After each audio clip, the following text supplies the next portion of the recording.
Muito bem, galera, vamos dar sequência, tá? Depois dos 5 primeiros botões, lá no final do primeiro módulo, vamos a mais alguns. 3 botões agora, nesse primeiro momento desse módulo, muito simples, muito conhecidos nesse sentido, tá bem? Vejam lá.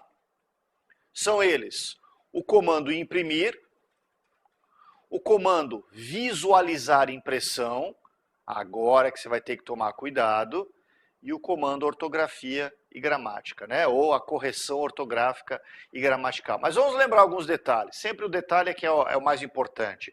Comando imprimir, quando eu clico nele, o que será impresso? Só para lembrar, por padrão, será impresso o documento do Word inteiro em uma única cópia, tá bem?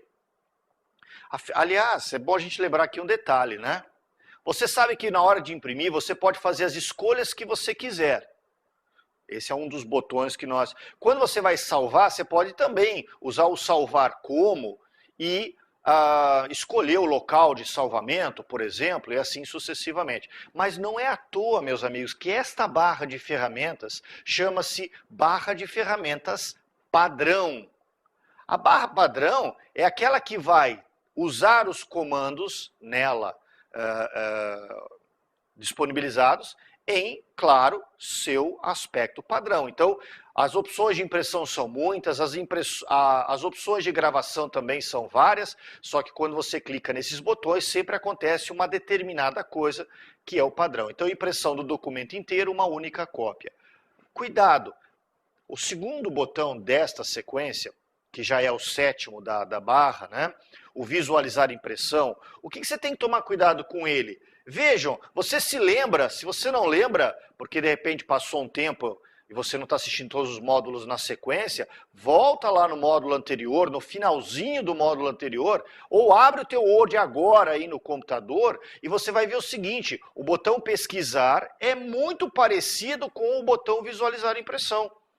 Porque o botão pesquisar também tem uma página de papel em branco e também tem uma lente de aumento. Só que o botão pesquisar tem aquele quadrado, símbolo característico do pacote Office, o que não encontra-se nesse botão. Cuidado que a hora que a banca coloca o botão ali na questão de prova, se você não prestar muita atenção no que está rolando, corre o risco de entender errado, né? De entender a função diversa. Então, visualizar impressão, é isso mesmo.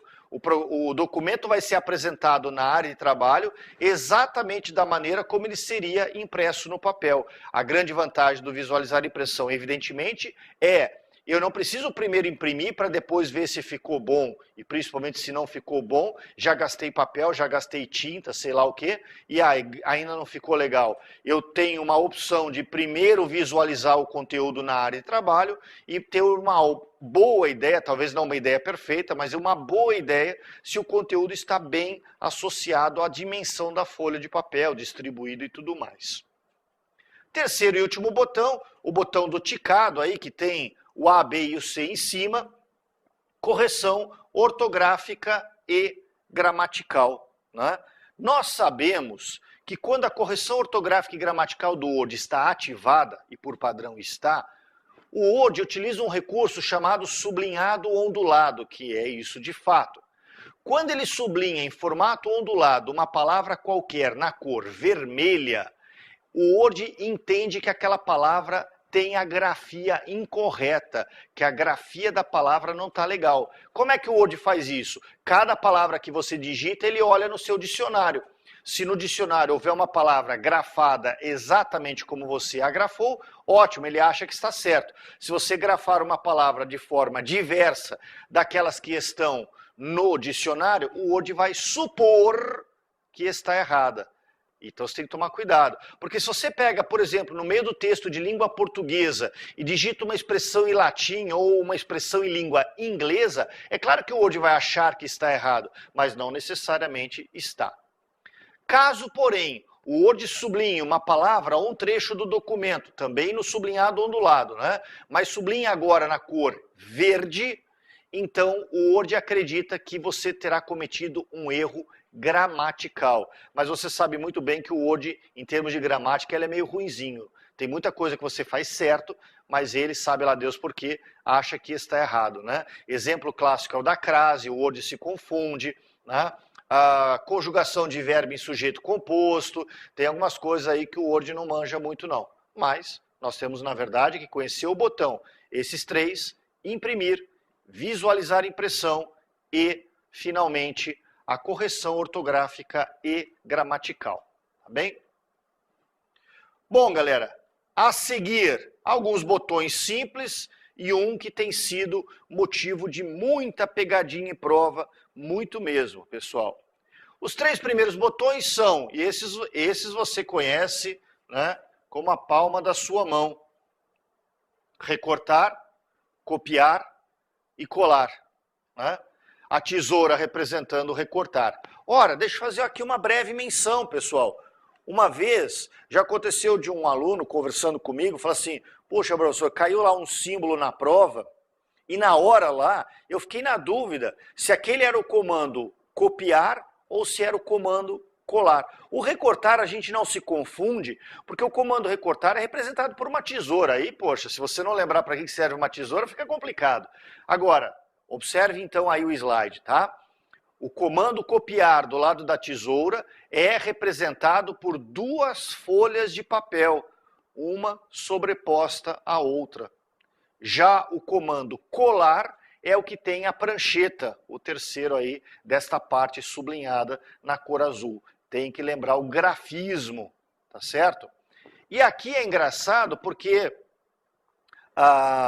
ainda ontem pela manhã eu estava dando aula, e era uma aula presencial, e aí um aluno no final da aula veio me perguntar alguma coisa sobre a internet e tal, e aí ele falou, professor, mas aquela página, não sei o quê, e ele aí pergunta assim, mas nessa página da internet dá para dar Ctrl+C e Ctrl+V? Quer dizer, a gente não costuma conhecer teclas de atalho, a maior parte dos usuários não conhece muitas teclas de atalho, mas se tem 3 teclas de atalho que a grande maioria dos usuários, se não todos, conhecem, perdão, são justamente o Ctrl+X, o Ctrl+C e o Ctrl+V, que representam, respectivamente, esses 3 comandos, não é? O comando recortar, o copiar e o colar. E aí a tecla de atalho acaba sendo, para alguns, como para esse aluno, por exemplo, acabam sendo tão presentes que, em vez de ele perguntar para mim, mas, se eu for nessa página da internet, dá para copiar e colar? Não, ele falou, dá para dar um Ctrl+C e um Ctrl+V? Eu achei o máximo esse tipo de coisa, né? Teclas de atalho. Eu vou fazer uma menção agora, mas depois eu vou exemplificar melhor no módulo posterior.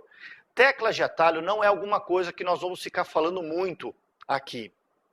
Porque as principais teclas de atalho, vocês podem estudar. Quando você abre o menu, quando você abre o menu arquivo, quando você abre o menu editar, o menu exibir e assim vai, os principais comandos que possuem teclas de atalho, a tecla de atalho já está listada à direita do próprio comando. Então, nós não vamos aqui despender o nosso tempo lembrando vocês de todas as teclas de atalho, quando já você mesmo pode observá-las no próprio programa, tá legal? Depois lá no final, a gente coloca uma lista das principais teclas de atalho num arquivo PDF, não tem problema nenhum, e aí vocês têm todas elas mais condensadas em poucas folhas de papel. Mas é uma coisa que nós não vamos despender muito da aula para isso, tá legal? Bom, agora prestemos atenção no último desses 4 botões, desses aqui, claro, dessa nossa imagem.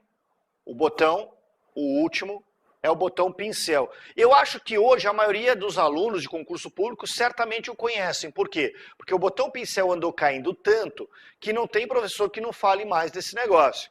Só que durante muito tempo, as bancas, sabendo que esse é um comando pouco utilizado, acabaram fazendo perguntas e muitas, e sempre, ou quase sempre, induzindo ao erro, criando um buraco, jogou um tapete na frente, colocou na alternativa, você não viu e foi para o buraco. Então o que acontece? Todas as bancas já fizeram uma pergunta mais ou menos assim, para que serve a função pincel? Para que serve o botão pincel da barra de ferramentas padrão? E quando a prova é de múltipla escolha, evidentemente, então, entre as alternativas, constavam frases do tipo, para pintar a cor da letra, para preencher uma área pré-determinada com uma cor a ser escolhida pelo usuário. Frases belas para indicar o quê? Que o pincel serviria para pintar. E olha, pessoal, a bem da verdade, se nós eventualmente não conhecemos a função, é óbvio que nós vamos achar que o pincel serve para pintar alguma coisa. Não é só para isso que serve um pincel na nossa vida real, mas é provavelmente a primeira imagem mental que você cria quando você pensa em um pincel. Você olha para um pincel, você talvez já pense em tinta, você já pense em quadro ou em parede, sei lá o que você já andou pintando nessa vida, mas é normal. O pincel, porém, cujo nome de fato é pincel de estilo, nome e sobrenome da ferramenta, é pincel de estilo, meus amigos. Para que serve o pincel de estilo? Para copiar e colar o estilo, o jeitão, a cara. Então vejam, vamos aí a um exemplo. Você pode fazê-lo na sua máquina simultaneamente, mas olha só. Primeiro lugar, do lado esquerdo, tá? Na janela do Word que está do lado esquerdo, eu fiz algumas alterações à palavra alguns, a palavra que você já observa, porque ela está destacada na cor vermelha, não é? Então, pessoal, essa palavra alguns, que aqui está, olha só, como essa palavra estava selecionada, significa que, vou aqui usar uma cor diferente, vou usar um roxo agora, significa, meus amigos, que toda esta área na cor roxa, a tal da barra de ferramentas formatação, está mostrando a formatação desse trecho. Ou seja, a fonte é Arial, o tamanho é 12, o comando negrito está acionado, o comando sublinhado, o alinhamento é esquerdo e lá no final, vou aqui dar um destaque, lá no final você vê que a fonte está na cor vermelha, beleza. Aí, pessoal, prestem atenção na sequência, tá? Eu coloquei o cursor do mouse sobre a palavra alguns, em qualquer lugar dela, e em seguida eu cliquei no botão pincel. Eu vou aqui usar a cor verde, e vocês vão perceber o seguinte, o botão pincel, meus amigos, ele de fato está, o botão pincel de fato está acionado, perfeito?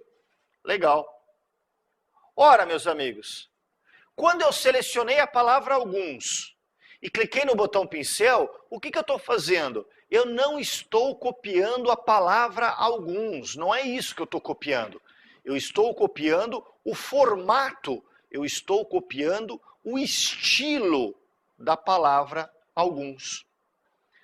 Então, depois vejam do lado direito o que aconteceu. A palavra alguns era a minha origem, e eu agora levei o cursor do mouse sobre a palavra Windows e apliquei um clique. Vejam, meus amigos, que originalmente a palavra Windows não tinha essa formatação toda. Mas quando eu levei o cursor do mouse sobre ela e cliquei, o que aconteceu com a palavra Windows? Ela ficou Arial, 12, negrito, sublinhado, vermelho, ou seja, a palavra, o texto, manteve-se exatamente o mesmo. Porém, o formato, o estilo do texto, agora é o mesmo do anterior. Então, o pincel, galera, ele nada mais é do que uma variação do comando copiar e colar. Por quê? Se eu tivesse copiado a palavra alguns e depois colado em outro lugar, não só ela ficaria neste outro local, não só ela ficaria vermelho, sublinhado, negrito, como estaria escrito o quê? Alguns. Mas como eu usei o pincel, em vez de copiar tudo, eu copiei apenas o estilo, ou seja, a formatação da fonte e a formatação do parágrafo. Tá? Se a palavra alguns estivesse centralizada, o parágrafo da palavra Windows seria também centralizado, sem problema algum. Agora, para terminar isso aqui, cuidado. Quando Eu levo o cursor do mouse numa palavra qualquer, aplico o pincel, a ferramenta pincel, e depois eu levo o cursor em outra palavra qualquer, como nós fizemos nesse exemplo teórico, então essa palavra assume o estilo e o botão pincel, a ferramenta pincel é desativada. Mas vamos supor que eu quisesse pegar este formato da palavra alguns e não só colocar sobre a palavra Windows. Tem uma meia dúzia de palavras sobre as quais eu queria aplicar o mesmo estilo. Então preste atenção, eu podia então fazer o seguinte. Leva-se o cursor do mouse sobre a palavra alguns, clica-se nela, beleza. Aí eu levo o cursor do mouse sobre o botão pincel e aplico, meus amigos, presta atenção, duplo clique. Não clique simples. Clique simples é para usar a ferramenta uma única vez. Clique duplo é para fixar o funcionamento da ferramenta. Então eu levei o cursor do mouse, cliquei em alguns, que é a palavra de origem, e fui ao pincel e apliquei duplo clique. A partir de agora, eu clico na palavra Windows, depois eu clico na palavra recurso, depois eu clico na palavra recorta, depois eu clico na palavra transferência e vou clicando em quantas eu quiser e ele vai em todas elas aplicando o vermelho, o negrito, o sublinhado e tal. Então, com isso, eu posso usar a ferramenta pincel várias vezes seguidas e repetidas a partir de uma mesma base, tá certo? Pô, e a hora que eu acabar? A hora que eu falo assim, pô, acabei, não quero fazer mais nada com esse pincel. O que eu posso fazer para desativar o pincel? Das duas, uma, meus amigos. Ou você pressiona a tecla ESC, ESC do computador, aqui está no topo do lado esquerdo, tá? Ou você leva o cursor do mouse de novo sobre o botão pincel e clica mais uma vez. E aí você vai desativar a função pincel. Tá? E último detalhe, vamos observar aqui novamente. Pessoal, e se eu tivesse desejado fazer o seguinte? Eu queria pegar todo esse parágrafo da questão número 2, aqui representado no retângulo. O Windows XP possui um recurso que possibilita a troca de informações entre diferentes aplicativos. Quando se recorta, copia ou cola textos e imagens, o Windows utiliza o recurso denominado. Eu quero fazer com que toda esta frase, estas 3 linhas, fiquem no mesmo formato da palavra alguns. Então, nesse caso, tudo começa igual, tá, pessoal? Eu vou lá, clico na palavra alguns, depois eu clico no botão pincel. Aí, meus amigos, eu vou fazer o seguinte, eu vou usar o famosíssimo recurso clicar e arrastar. Ou eu clico logo antes do 0, deixa eu apagar essa marcação e fazer uma nova marcação. Então, ou eu clico antes aqui do 0, do 02, e arrasto até o O, depois do O da terceira linha, ou eu clico lá no final e arrasto até o início. A hora que eu soltar, o que vai acontecer? O parágrafo inteiro vai ficar com aquela formatação. Então, todos esses formatos e recursos são muito úteis para que você não tenha que repetir manualmente uma série de execuções, e é para isso que serve o botão pincel. Teclas de atalho para o botão pincel, essas valem a pena a gente mencionar. Para copiar o estilo, Ctrl Shift C. Para colar o estilo em algum lugar, Ctrl Shift V. Ou seja, são as mesmas primárias, Ctrl C e Ctrl V, tão conhecidas, acrescenta-se apenas nesse conjunto a tecla Shift para fazer a variação de cópia. Tá legal? É isso, pessoal. Daqui a pouco ainda tem mais. Até já.